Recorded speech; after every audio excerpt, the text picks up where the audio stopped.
Greetings and salutations. Welcome to Knife Chats with Tobias. Well, thought I'd talk about a new series from Rough Rider. This is the Bluegill series, and this series has probably been around for 3 or 4 weeks now. As you see, I've got 2 cotton samplers down here.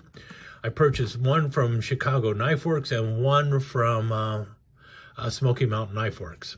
And the reason for that is because I originally got one from Chicago Knife Works, and it was taking forever to get here, and then to the point where I had basically forgotten I had ordered it.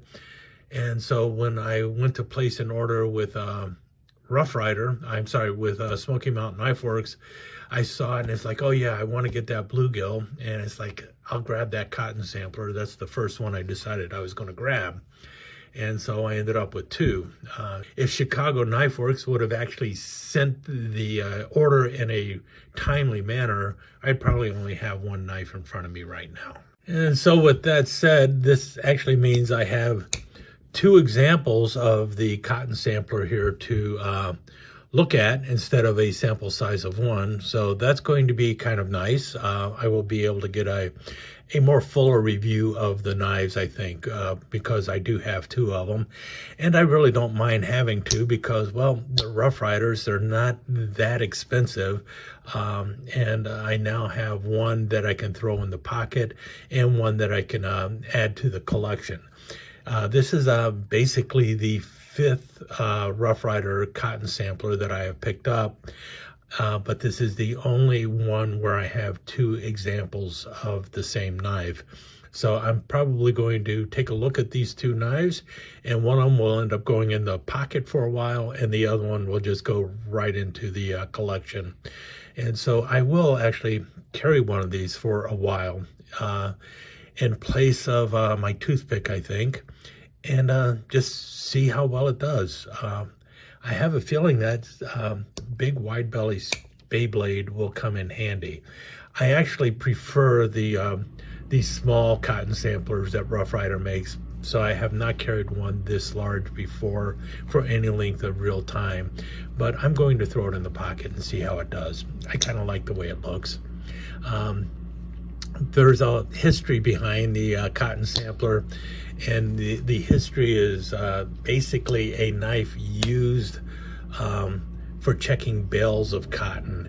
And this is basically once the cotton has been baled and everything else and it's ready for shipping and everything, it's something that the buyer or purchaser of bales of cotton, they would use a knife similar to this.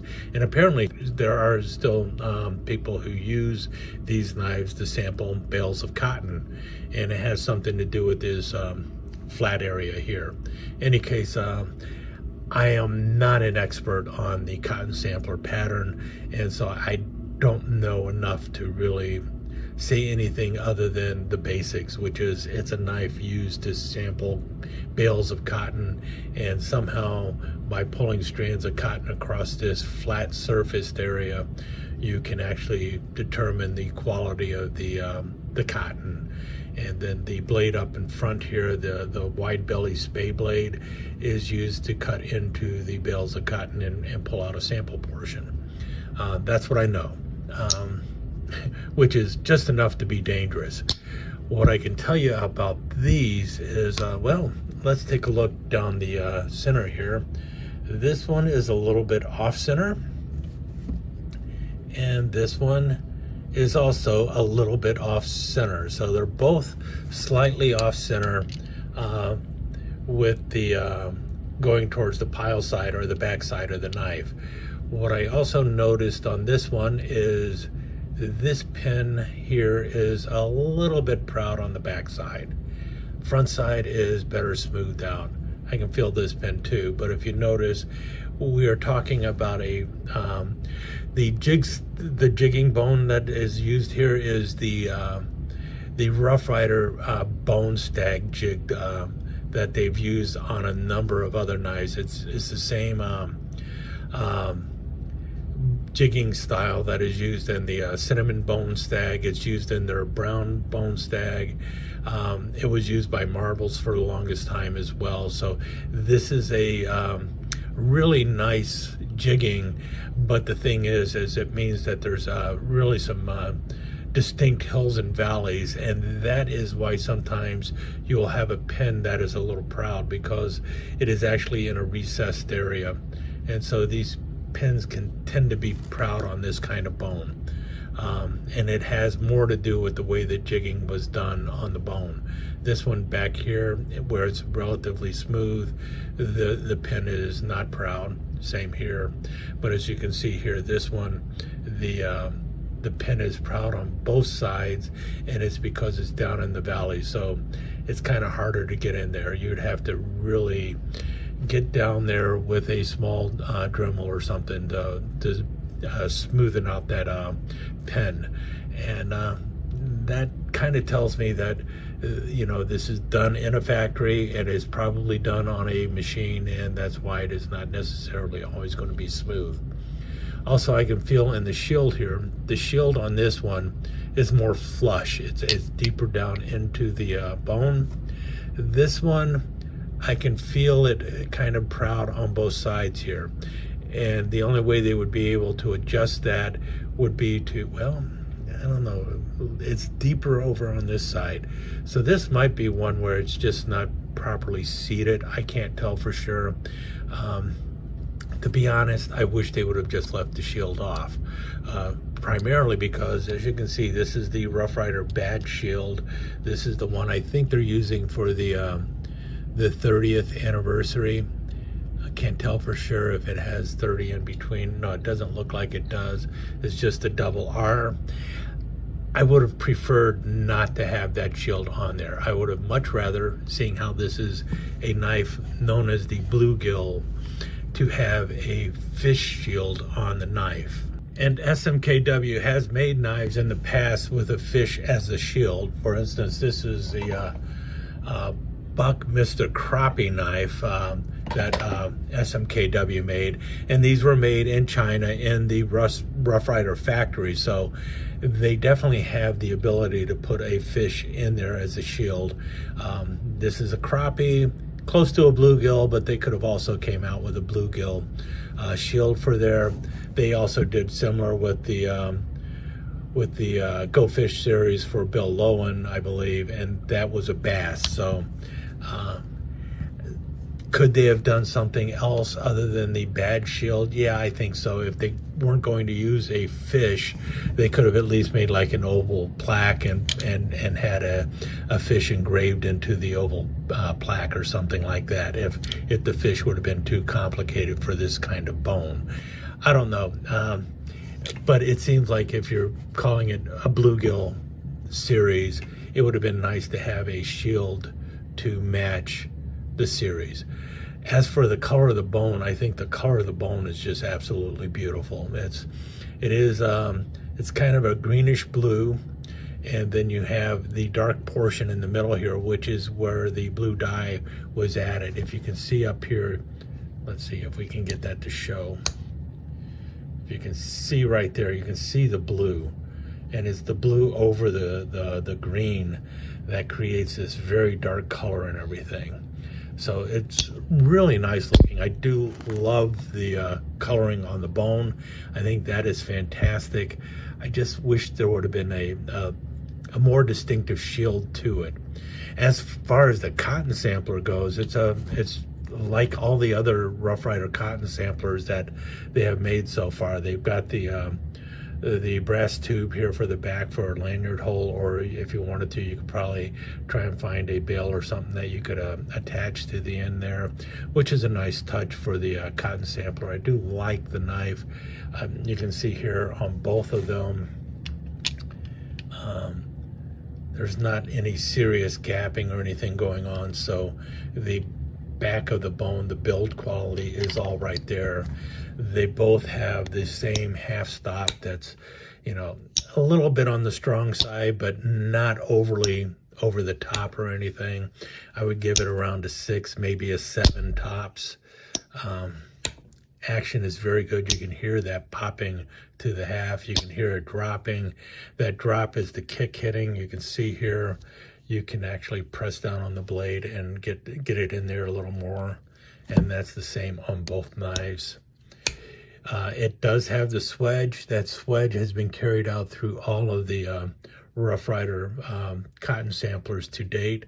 It's not a bad swedge on this one. I like the way it lines up with the point of the spade right there. It's right up there near it on both sides. Yeah. And the nail nick is right underneath the swedge, so you have a good purchase on the nail nick when you're opening it and such. You have you can use that flat portion up there for a finger choil if you really wanted to choke up on it.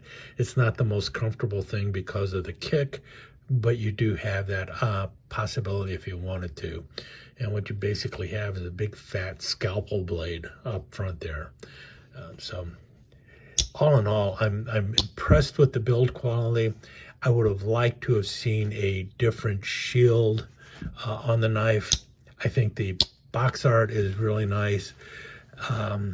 So far, my only problem with the entire series is the lack of a few patterns that I feel are sorely missing from it. And the first missing pattern, as far as I'm concerned, is right here. There's no fish knife in the Bluegill series, and that seems kind of strange to me. If you're going to have a series and you're going to name it after a fish, there should be a fish knife in the series. That's just me talking, but doesn't that make sense to you, to have a fish knife in a series named after a fish? And I think the Rough Rider fish knife would be a wonderful addition to it, simply because of the scaling blade that they have in here. This is a little bone saw, basically, so you can use it for removing fins and such. You got your bottle opener there, and well, it's a fish knife. I mean, you can actually clean fish with it. Now, I know a lot of people don't consider this the best knife for cleaning fish, but you can actually clean fish with this knife.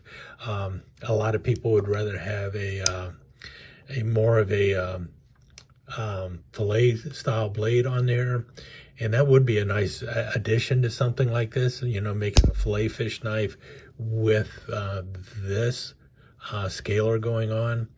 But as it is, this is a knife that belongs in the Bluegill series to me, an actual fish knife. And if you don't want to use the, you know, it's like, oh, not another 5-inch toothpick. Well, they also made this knife before for the Bill Lowen series, and this was also designed for cleaning fish. All right, now the blade here is just your drop point blade. You know, so that doesn't seem like it. It is on a teardrop frame. Look at this really cool looking bail though. It's a fishhook bail. And they have this in a couple of the knives made for Rough Rider. Well, at least one.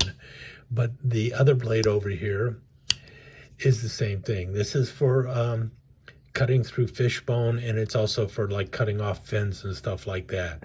So I would not use it for scaling the entire fish, but it's a nice little blade for, you know, cutting through fish bone and stuff like that to save your regular blade. So it doesn't necessarily have to be this fish knife, but to have something of a fish knife in the series would have been really good to me. The other thing is, anyone who's familiar with the bluegill are a specific type of fish. They belong to the family of fish known as sunfish. And the fact that there's no sunfish in the Bluegill series is kind of funny to me. This at least could have been there. This is the baby sunfish, and they just came out with the 30th anniversary Rough Rider knives and the brown checkered bone, and it has a baby sunfish. Why isn't there a baby sunfish in the Bluegill series? This belongs in the Bluegill series, as well as this one. This is their standard sunfish knife, and they still make them. And they could even do a version of this knife instead of what they have right now, because I know among the sunfish knife collectors, this one has always been popular. This is the one with the big old cleaver blade, or whatever you want to call it. And this is I don't think they've made this in any other pattern yet, or any other series. And so it would seem to me this would have been a logical choice to throw in with the Bluegill series. This would just be gorgeous in this bone. That's just my opinion, but this belongs in the Bluegill series as well. And the other knife that I see is the elephant toenail. This is also referred to as a sunfish quite often, and this could have also been in the Bluegill series, or should be in the Bluegill series. Will that happen? I don't know. I haven't seen a trapper in the Bluegill series yet, so maybe they haven't finished releasing everything, or maybe they want to see how the first 6 knives go. But for me, add a fish knife, add a sunfish. If not this sunfish, I think the elephant toenail would be a great choice. With this bone, this is such beautiful colored bone. It really does deserve to go on something as wide and as big as this. That would just look great, even with the double R shield. So, in any case, that's my thoughts on the Bluegill here. Really beautiful bone. The only thing the series, as far as I'm concerned, is lacking is a couple other knife choices, such as a fish knife and an actual sunfish. But build quality is fantastic. I'm really happy with the cotton sampler. I am now looking at least grabbing possibly the copperhead, but I'm not sure about the other ones. It really depends on if they come out with more knives in the series than the 6 that they have so far. If they come out with a sunfish and a fish knife, I would probably collect the entire series, simply because of the other knives in there. And this would be a really cool knife. They haven't done this anywhere else, so that would be a fantastic knife to throw into the Bluegill series. In any case, with that said, stick around for some slides, and I will talk to you again soon.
Let me take just a second to thank you once again for dropping by and spending a few minutes here at Knife Chats with Tobias.